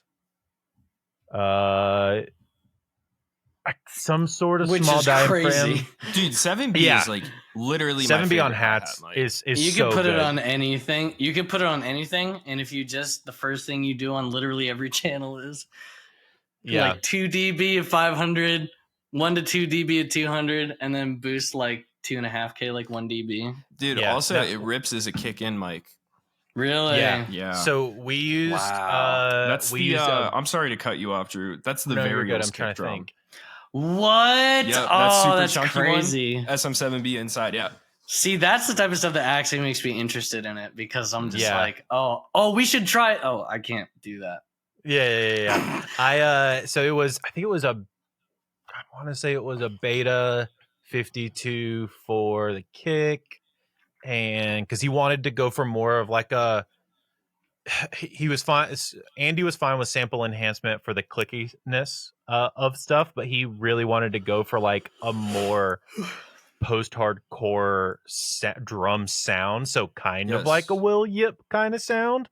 A deep post-hardcore thing. More like indie like, post-hardcore stuff. Yeah, it was like interesting. I do my normal like room mic snare go crazy thing. It's like which like, you had good rooms to work with too. The rooms are great, but I wanted the cymbals in the snare. I wanted the rooms to be like the ambience and like a lot of the stereo.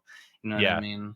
Yeah, so we gave him 2 different sets of rooms. One were a brighter set of room closes, which were 287 match pairs, and then a far room, which were 2 fathead ribbon mics. Those are cool. In like a hallway somewhere, like really far away. And they sound really warm. They give you a little bit more of that mid range. I'm trying to think of what else we did. Toms were just like, I think they were 421 normal tom stuff. And then I remember cutting all the mid range out by like 20 dB.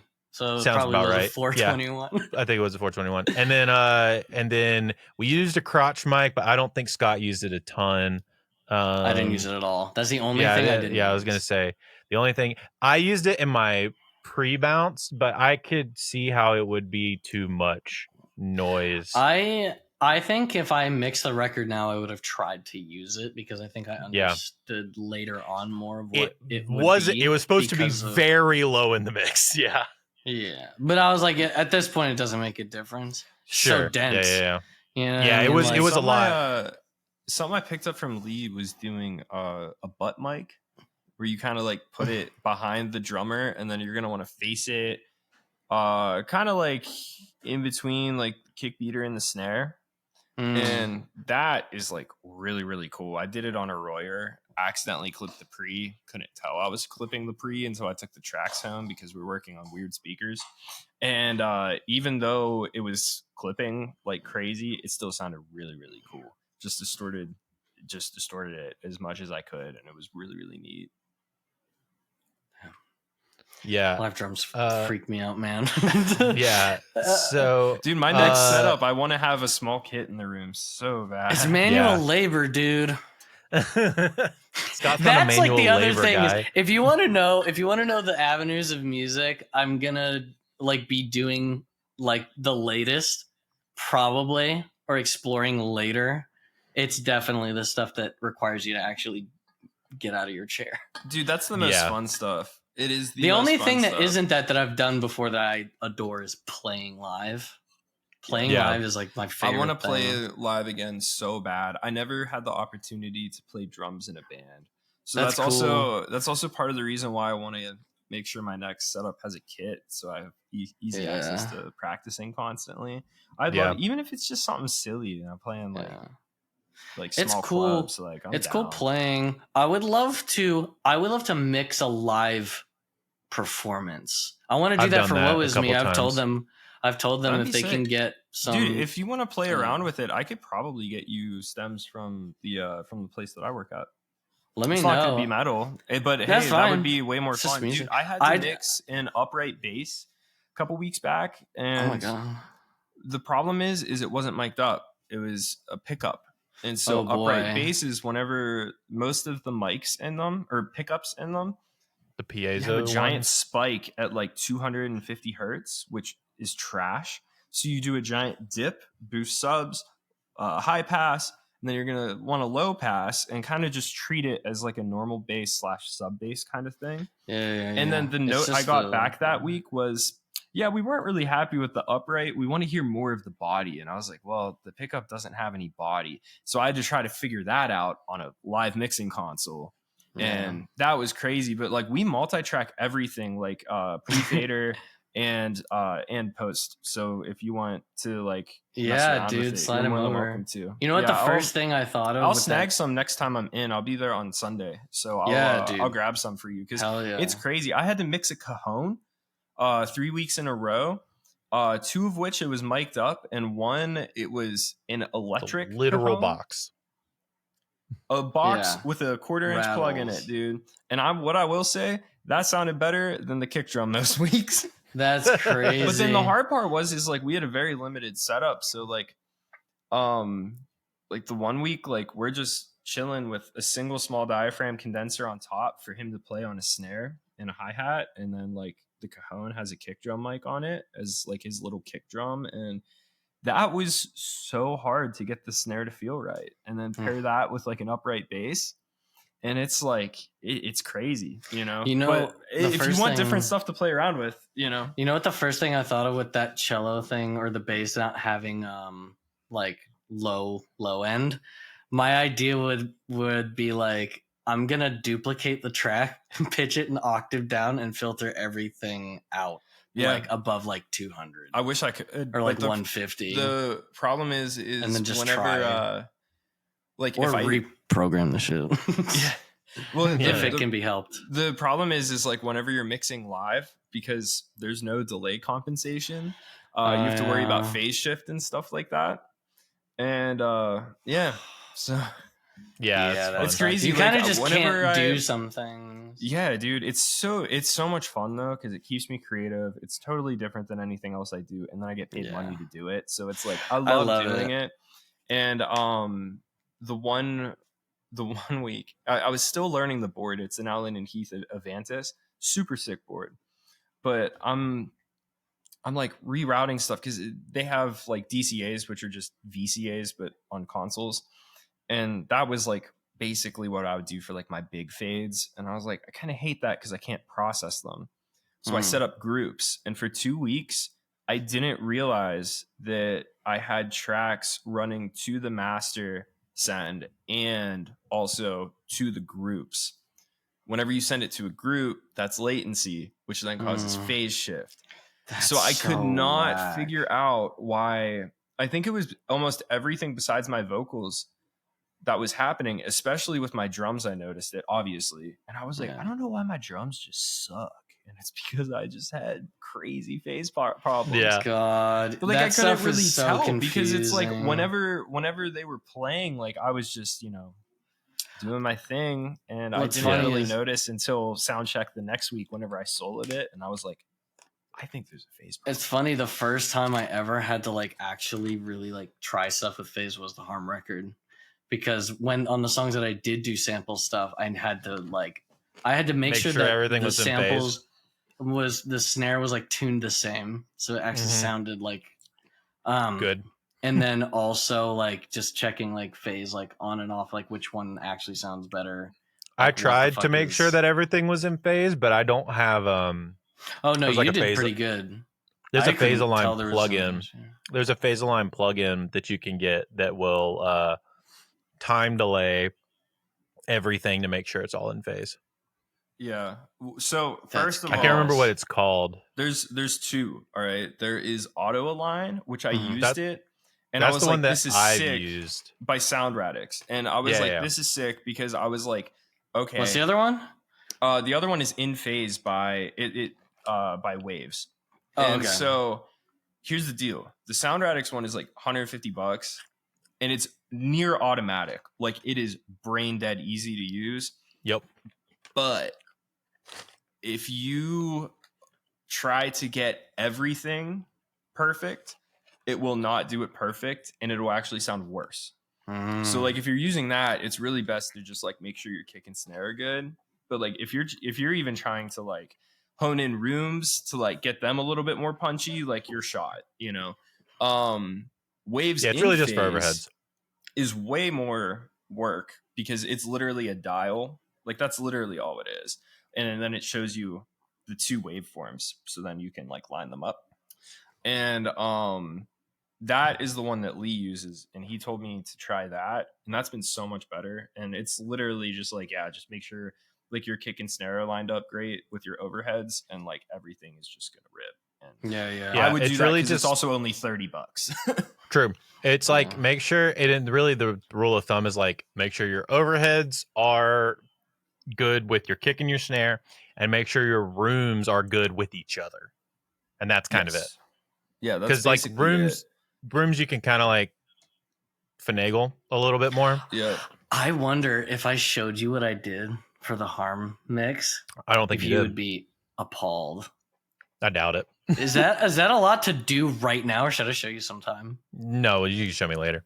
I'll show you sometime. but- I would love to, because I think you'd Yeah. be like, "This is terrible, Scott." But I know you came in. Did we not touch on anything that you wanted to talk about, Scott? I know you had like a I couple want to talk things. about. I'm just happy to talk about anything, really. Okay, I didn't know if there There's was stuff that I'm anything passionate specifically. about, but if it came up, All if right, something Scott, comes what's up- something that you're passionate about? What's something that you want to go on a rant on, like right now? Oh, this is like my specialty. Is I love doing this, and I've never been able to. I'm giving you the platform right now. to let pick a my thing. opinions fly on a platform. Yeah, you're just like, and this is the last episode. No, so, yeah, I hate live drums. Canceled. No, I actually hate so much stuff like about music production and mixing, and that's why I do such weird shit. Is because I'm like, this is the only way I like it. Like, I've That's fair. A lot I of people used- do that. dude, I used Studio One once. I could never do that again. Studio One's a little wonky, man. And it's good. It's a good DAW, but I it hated is a good using it. It DAW. drove me I- insane, right? Like, I noticed Studio One guys are like FL Studio guys. Where it's Yeah, like yeah. if you learn it's on the first it, that's all one, you want and to do. they I stay on it. learned on Studio One, but then I made a conscious decision to switch to Pro Tools, which then led me Yeah. to Cubase. Oh, So once I can't circled go back to Pro Cubase, Tools. I was like, oh, it's kind of like Yeah. Studio One. Studio One is if you took Cubase engineers and made them Yeah. make Ableton. It's weird. I think in like a practical sense, in a career, like in audio, you should know Pro Tools. But I don't know Pro Tools, and I'm gonna go as long as I can without knowing Pro Tools. Yeah, you probably don't have Dude, to. honestly, if you end up Yeah. getting like super booked for mixing, you should just learn how to mix in Pro Tools, because being able to just have everybody send you a Pro Tools session makes your life so much easier. Yeah, It's like I'm so sure. much easier. I don't 'Cause, like, know though, people- because I've had people send me FL sessions, and I'm like, I'm not even gonna use this. I'm gonna like take your stems. Well, like- that's kind of the thing, right? So a lot of times, like whenever I'm sent a Pro Tools session, the first thing I do is I import my template with like all my effects sends and then like some of my other stuff. And then from there, I'm able to go through each one of their tracks and figure out what I'm keeping and what I'm not. So like I Mhm. will, like a lot of times what'll happen, people will send you super compressed, super mid forward vocals for some reason.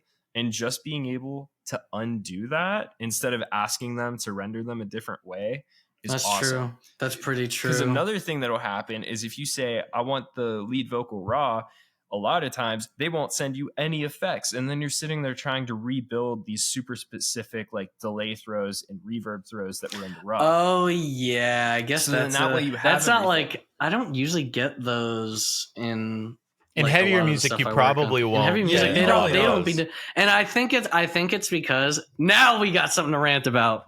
Here's why. Because I love heavy music, and it will always be my favorite. I love alternative music. I love all that. Talk about the most uncreative musicians in the world. Like, do you know what I fucking mean? Like, Dude, listen, like, this is dude, Josh. You and Josh. No, Hey. talk about. Let's do the same fucking thing and not like don't get better at guitar. Don't listen to anything else. Don't try other stuff. You can still make scene kid music if you listen to fucking like pop or jazz or some other crap and just try stuff out. Like Yeah, everyone's like, oh, dude, I love just scene music. And then like Issues comes out, they're like, dude, Issues is so good. How do they do that? Because they listen to other shit. Because they do other things. Like they've Yeah, done so that's- much. They're not just metalcore Oh. people. Like metalcore is the afterthought. Man, You know what I were mean? just- I you were was- preaching to the choir. I right was now. just talking to Ty about this last night, right? And I was telling him, I'm like, dude, I hear some people be like, I wish the Issues records were more like metalcore like this. And I was just like, no. it was like, even if it's not your taste, even if the Crummett mixes aren't your taste, it is so much better that they sound like that than like, I wouldn't have done Issues. If they asked me to do Issues, I'd have been like, I'm not the guy. I'm not going to cook your shit like that. That band's way too, good. You know what I mean? You need to go to some weird person for that shit. Like, yeah, Crummett was the only person there's also for that, this really big problem. Like, you know, I was talking about like Pro Tools sessions. I like getting them because it ensures that I get the vocal as close to the rough as possible, but also make it sound way better. In metalcore, it's like, well, they don't 85. No, farther than that. It's like 99% of the time it's just an SM7B into a cloud lifter, and somehow they still messed up the gain staging, and then you're just gonna throw a decapitator on it anyway. And it's like, the approach is so much different, you know. Like, I'm over here making like 0.5 dB changes on a lead vocal. And exactly, you know, in metal, they're like, yeah, so what we did is we triple tracked the vocals for the whole song, so that way it's completely static, and we want you to destroy them, okay? And then you're gonna bury them in the mix. And so it's like, yeah, you know, if it sounds like garbage whenever it comes in, it doesn't matter, because like that's how vocals sound. Oh god, they just sound like garbage. That's so funny. I always tell people, they're like, whenever a metalcore, like, okay, Everglade, right? So Patty's band Everglade. Patty being one of my best friends, and he's the shout screamer. out Patty. The Patty Trills. Patty Trills. For Everglade, he never really did record. He wasn't really in a band before that, right? So he was like, hey, we're going to go record. And I was like, hey, because I'm mixing their stuff. I'm like, just because you should do like at least everything twice. But if you want to emphasize stuff, like go crazy.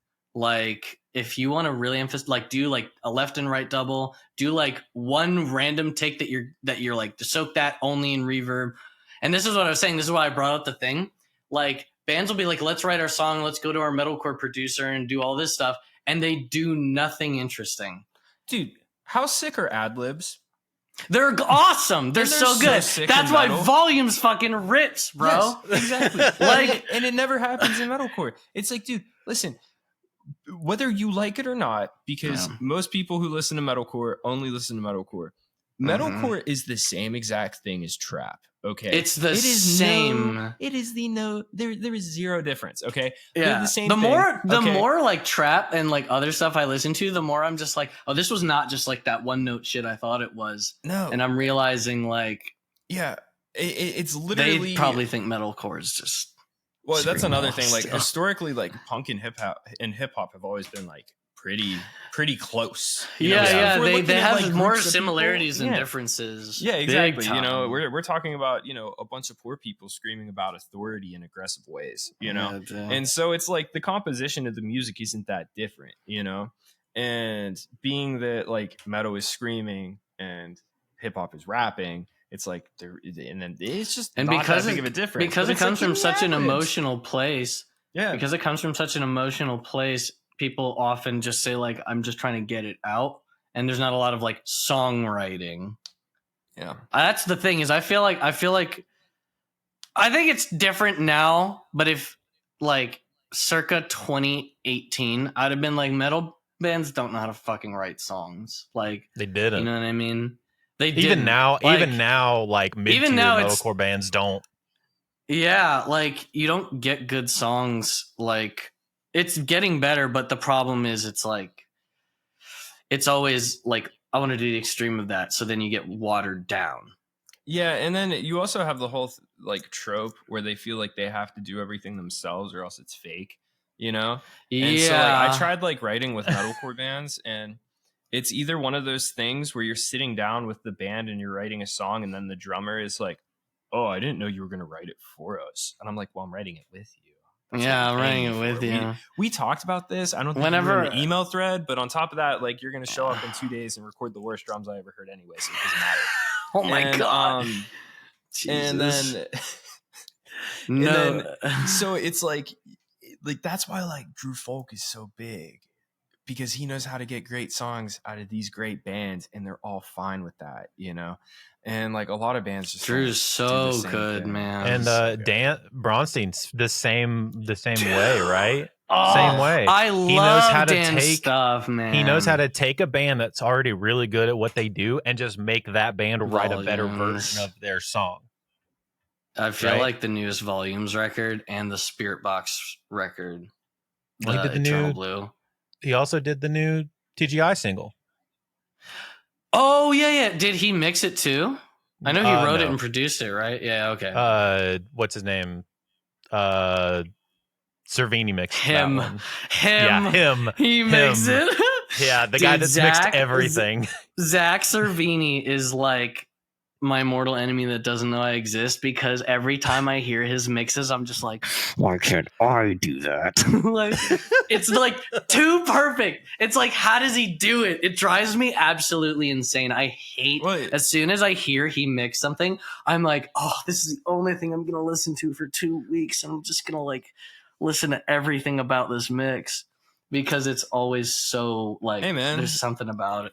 All I Shit. gotta say is at one point in time, he was the best coffee maker at the studio. That's true. I know, for real. dude. He For really real, was like- making coffee when the Amity Affliction was recording fucking. Dude, and like that's just like how it works, though. You know what I mean? Because he was the best coffee maker, he was allowed to be in the room, and then he was allowed to watch this process, soak up all that information. Then he got to start assisting, do a really good job, and then it all just builds, you know. Yeah. And like that's just. It's if really I had- cool, like watching him go crazy, because now that he's doing like other stuff too, I'm like seeing all the people in pop music that like met him at one point or whatever, and they're just like, wow, now he's like popping off, you know. And I wouldn't be surprised if in 10 years he's up there just as much as Manny and Serban, you know. Spending the time at the audio compound, even though I was doing a lot of stuff that I was there to do, just spending any time like around Andrew, watching him do like some things.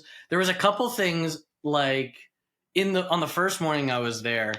I was just saying what's up, and I was just chilling in his control room while he was just like mixing something. And I had a really cool. It was so cool because it was like I would see him do something, and I've been like, I would have done that, or like, oh, I do that. And then I also had a lot of like, what the fuck? What is he doing? Mm. Like, you know what I mean? So there was a lot of like, you actually kind of know what you're doing, Scott, but like, check this shit out.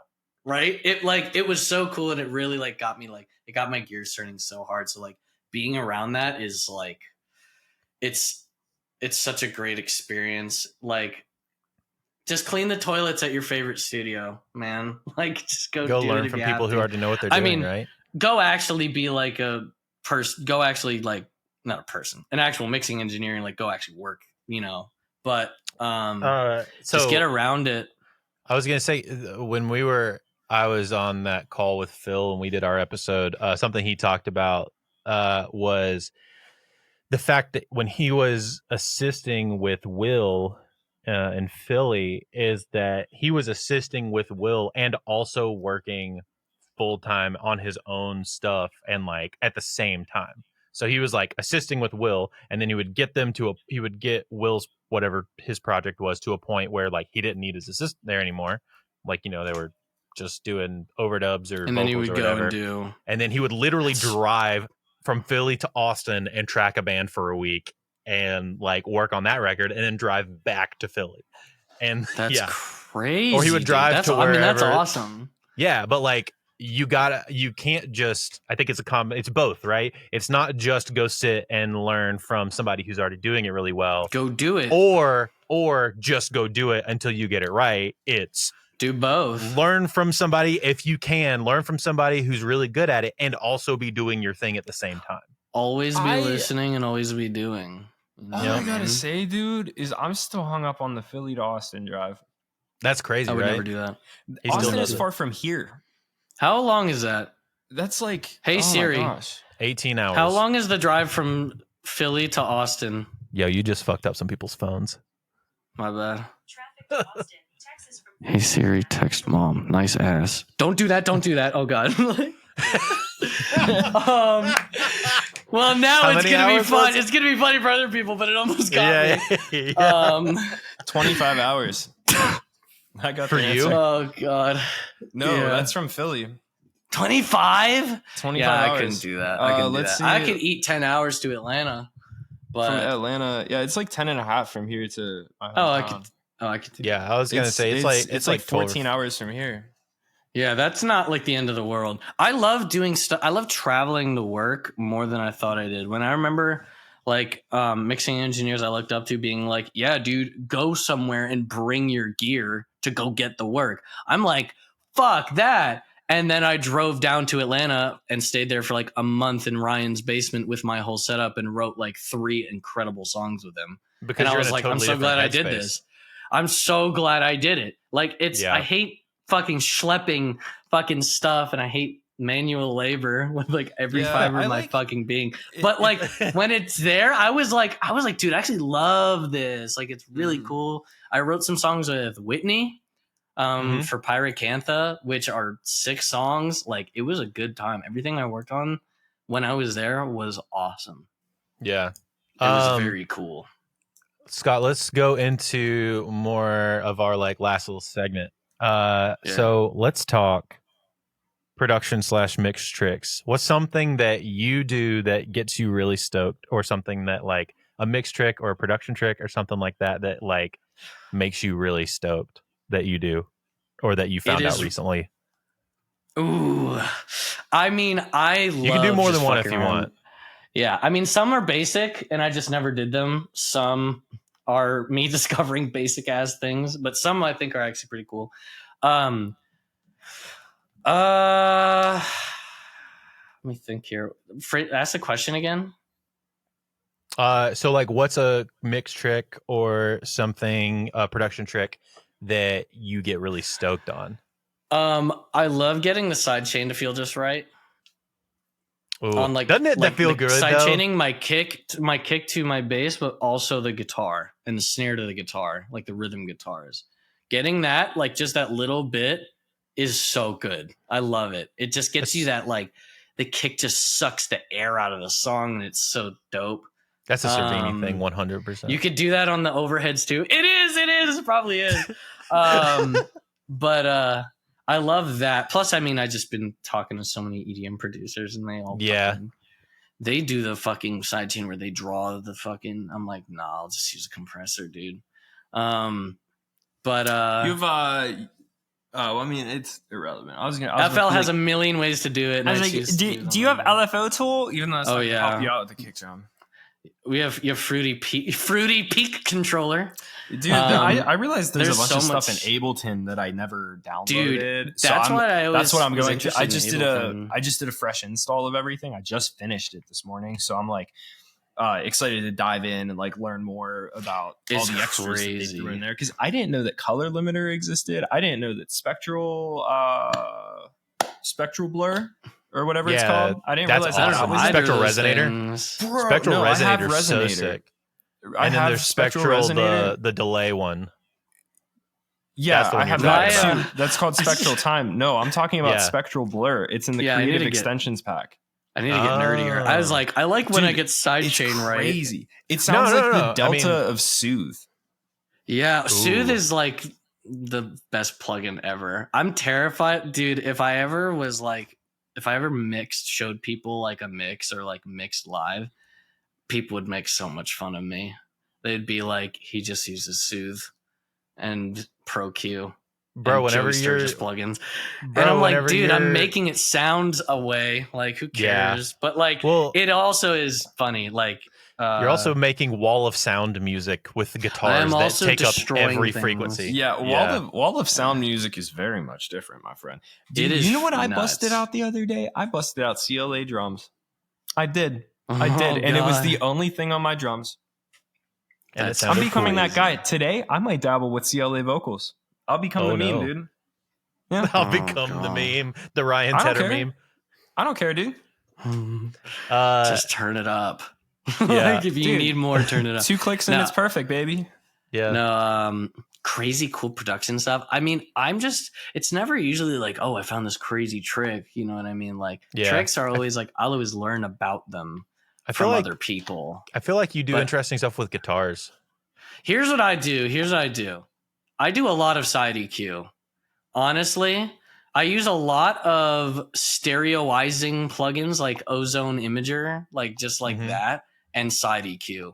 like a Like ton. mid-side EQ, you just use the side section? Usually just side. I never really like mid is like if I should probably try to see if I'm like neglecting stuff in like the middle channels because Sure. I'm very sensitive to the stereo.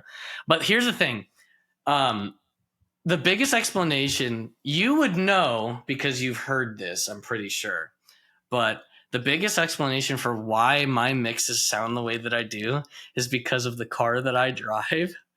Yeah, that's which true. is not an extraordinary car. It's like a mom van, but my mom, who graciously lets me use that car, she gave me the car, decided to get a car with gigantic Bose fucking speakers. And if you turn that shit all the way up, it sounds like you're at a show. Bro, is it a sounds Mazda CX-9? It is. No, it's a fucking Nissan Murano. Oh, dude. My mom has this 2010 Mazda CX-9. You put on any Drake song and you want to put your head through the windshield. Bro, when you just get in mom's car and turn up some Drake, man, dude. Said only Josh. Dude, could you imagine me? What? Could you imagine me pulling up in my mom's Mazda CX-9 listening to like God's Plan? No, dude, I'm out there on the daily with the windows down. I'm out there on the daily with my sunglasses on. In a white mom van, like it is like the white, like rounded SUV, lame as shit. Out is just blaring like Alpha, the heaviest, and the heaviest shit Danza, I love and it. shit. It's so goddamn funny, and I'm always wearing like all black. It's so funny. I love getting out of that car because it's just so like, right? What the fuck, right? Like I should be driving a fucking WRX and getting too many speeding tickets. Like I'm 27. No, but the speakers in the car, I also had before that, I had a 2006 Jeep Commander, and the speakers in that car, the EQ that I did in that car was I turned all of the EQ sliders all the way up, and that car sounded in like it was amazing. It was the best sounding. Big old W. It's the best sound I've ever heard in my life. Is good music.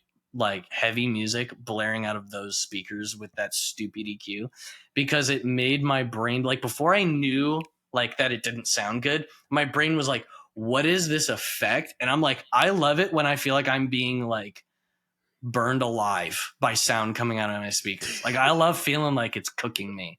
Like I love that. So I'm like, I'm going to mix my shit to obliterate people like all the time. And so that when I get in my car, it's like way heavier than anything else I could play. I want like, if I really want to just like the sound of like audio being too much, I would just want to take one of my heavy mixes and just crank it in the car. Like that's how I mix is like, I want you to be able, because most people don't really do that. I feel like, but for heavy music, I want people to be able to get the effect of it's cranked when it's not. Because every time I'm like in the car with someone that isn't like Ian, I can't just blast the music, right? And I'm like, God, I feel like there's all this like really cool stuff about this that I get when it's blasting out the speakers. That's how like a lot of Jeff Dunn's mixes are. It's really interesting because it starts with this like cool, creative, truly pure, inspiring, like ambiguous sound. How do I? And it ends with me putting 4 clippers on my master. Yeah. and not even joking. And being like, when it says -7 during the chorus, I'm good. Like RMS, like I love it just being really loud and like everything. But that's just heavy music. Yeah. I actually feel like it might be like a bit much. Like I feel like it's because I remember once a huge inspiration for that was the Fault EP by Alpha Wolf, which is just dimed. That fucking mix is so stupid. It's so very thick loud. And just like it's amazing. But Lance even said it once, I think he was like, that's an EP only mix. You don't do an album of that. You know what I mean? He's like, that's definitely my heaviest like mix. But I try to make everything fucking, especially when you do a lot of singles. Like I do a lot of singles. So I'm like, there's no context for this. I'm not, like the Harm record is not dimed. Like, no, that's another thing I want to yell about, man. That heavy music gets like extremely wrong is the idea that every single song on an album has to sound the same. Like that's not how. Yeah, I don't like that. I don't That's love that not how- anymore. That's not how Specifically, any the other Harm genre record does is not it. that way. Yeah, it was impossible to do that because Yeah. especially 2 of the songs had different drum sessions, right? Totally. Yeah, it 2 two or of the 3? songs were earlier sessions, and we used different kick and snare combinations for like every other song on purpose. Use different, yeah. And on top of that, I almost called it TNS. All My Life still Yeah. has. I used completely different cabs, which were way more gritty on that Yeah. song than what I used for the rest of the record. The record we did over like 8 months, like mixing, Yeah.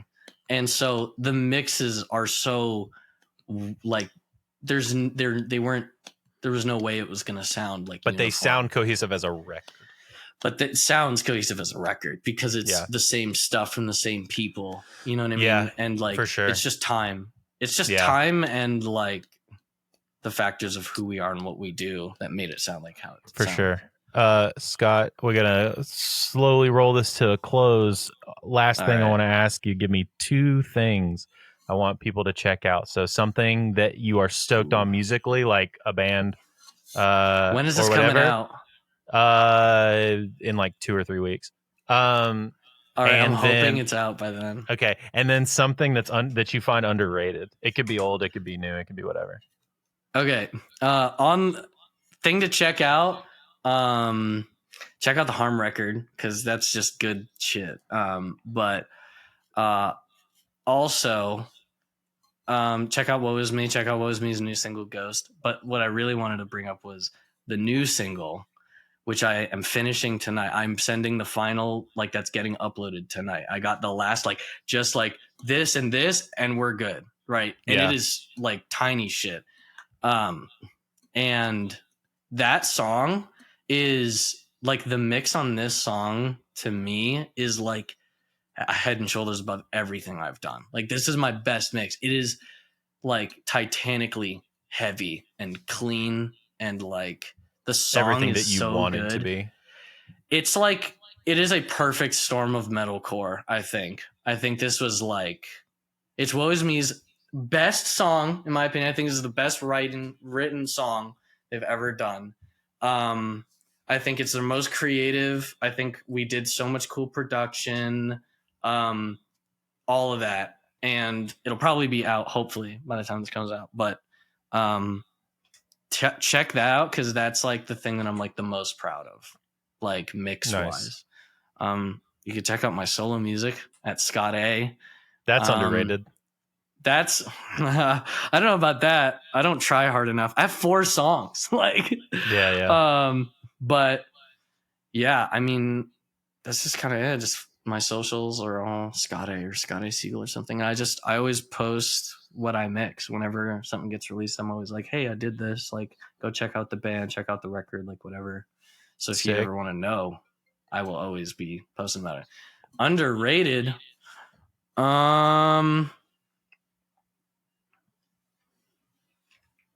The EMG 81. The EMG 81. Everyone, I'm serious because the EMG 81 was like, oh, that's the one. And then it was like, oh, no, passive pickups are actually hot now, so we don't need to deal with all that. Oh, you're talking about And- pickups. Okay, I was thinking a record. Yeah. I was like, what are you talking about? No. The EMG 81 pickup is the first thing in music that came to my mind because honestly, the pair of the 81 and 60, because I have been stuck with it this is the new one, by the way. This is the baritone. Nice. But I have another guitar that looks exactly like this, but it's actually shiny. And that guitar has the same. Both of these have the 81 and the 60. And I have rocked that for 10 years. And I still get some of like the prettiest cleans and the heaviest like chugs out of the same guitar. And those pickups are like, you throw that shit in anything and it will always sound like that good.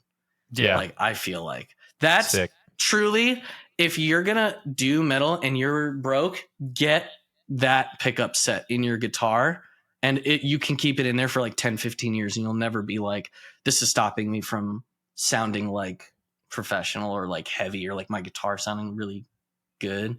That being said, I'm getting me some juggernauts because Yeah, those pickups are beefy, and I really want them. Sick. Well, So dude, there you Scott, thanks so much for coming on the podcast, hanging out, Hell yeah, talking dude. shop. Thanks for having talking- me. Thanks, dude. man. This was my first podcast ever. Yeah, Nice. Literally ever. So I'm It excited was for everyone to be like, this fun. guy's an idiot. yeah. Fun talking shop with you, man. Josh, thanks Yeah, for dude. hanging. Of course. Josh, it was Of nice course. meeting you, dude. Likewise. Hell yeah. Yeah, send me that Listeners, stuff. I will. Thank you for listening. And we'll see you next week. See ya. See them next week.